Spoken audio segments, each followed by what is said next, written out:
ॐ नमो नारायणाय। अथ श्री दशावतारस्तोत्रम्। नमोऽस्तु नारायणमन्दिराय, नमोऽस्तु हारायणकन्धराय, नमोऽस्तु पारायणचर्चिताय, नमोऽस्तु नारायणतेर्चिताय, नमोऽस्तु नारायणतेर्चिताय, नमोऽस्तु मत्स्याय लयाब्धिगाय, नमोऽस्तु कूर्माय पयोब्धिगाय, नमो वराहाय धराधराय, नमो नृसिंहाय परात्पराय, नमो नृसिंहाय परात्पराय, नमोऽस्तु शक्राश्रयवामनाय, नमोऽस्तु विप्रोत्सवभार्गवाय, नमोऽस्तु सीताहितराघवाय,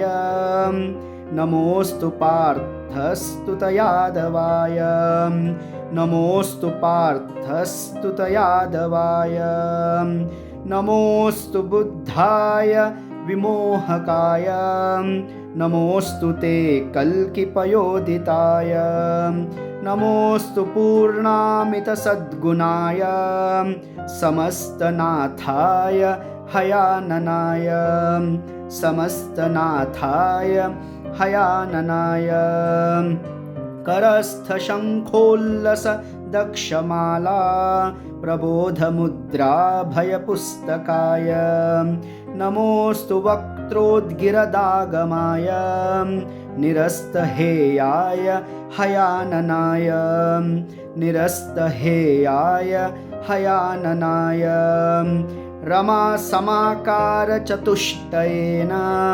क्रमाच्चतुर्दिक्षु निषेविताय, नमोऽस्तु पार्थद्वयगद्विरूप श्रियाभिषिक्ताय हयाननाय, श्रियाभिषिक्ताय हयाननाय, किरीटपट्टाङ्गदहारकाञ्ची सुरत्नपीताम्बर नूपुराद्यैः विराजिताङ्गाय नमोऽस्तु तुभ्यं, सुरैपरीताय हयाननाय, सुरैपरीताय हयाननाय, विदोषकोटीन्दुनिभप्रभाय, विशेषतो मध्वमुनिप्रियाय, विमुक्तवन्द्याय नमोऽस्तु विधूतविघ्नाय हयाननाय, विधूतविघ्नाय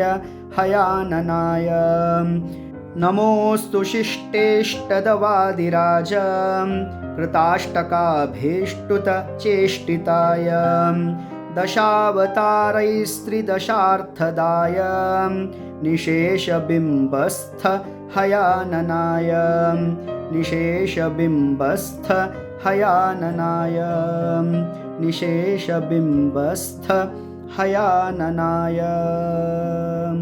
इति श्री वादिराजपूज्यचरणविरचितं श्री दशावतारस्तोत्रं सम्पूर्णम्।